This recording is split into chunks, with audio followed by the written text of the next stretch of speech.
কবি আল মাহমুদের লেখা একটি কবিতার কিছু অংশ বেগম খালেদা জিয়া সম্পর্কে লেখা, সেটা আমি আপনাদেরকে একটু শোনাবো। কারণ আমার কাছে মনে হয়েছে এটা একটা অসাধারণ কবিতা, যা দেশনেত্রী সম্পর্কে সবচেয়ে ভালো কথা বলেছে। তোমার মুখের দিকে চেয়ে আছে বাংলার ভোরের আকাশ, এদেশের গুল্মলতা ছুটে চায় পল্লবিত আঁচল তোমার। যেন এক প্রতিশ্রুতি হেঁটে যায় আমাদের কণ্ঠকিত কালের ভেতর, লাঞ্ছিতের আহ্বানে যেন মাটি জন্ম দিল এক শস্যগন্ধি মাটিরই কন্যাকে। প্রত্যাশার কণ্ঠস্বর কে জানে কি মন্ত্র বলে, তুমি কেবল ছড়িয়ে দিচ্ছ মাঠ ঘাট আদিগন্ত শস্যের কিনারে।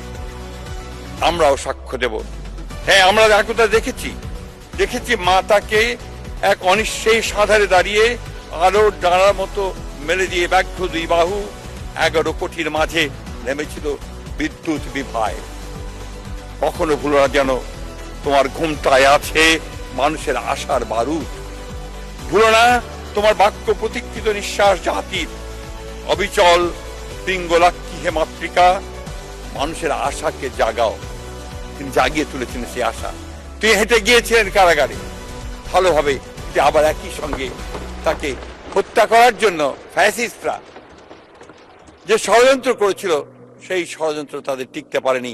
শেষ পর্যন্ত ছাত্র জনতার অভ্যুত্থানের মধ্য দিয়ে তিনি মুক্ত হয়েছিলেন, এবং সেদিনই তিনি জাতির সামনে তার সেই বিখ্যাত উক্তি তিনি করেছিলেন, সেই সমঝোতার কথা, যে প্রতিশোধ নয়, প্রতিহিংসা নয়, আসুন আমরা একটা ভালোবাসার দেশ গড়ে তুলি, কল্যাণের দেশ গড়ে তুলি, মানুষকে ভালোবাসার মধ্য দিয়ে আমরা নির্মাণ করি আমাদের নতুন বাংলাদেশ। ধন্যবাদ মাননীয় স্পিকার।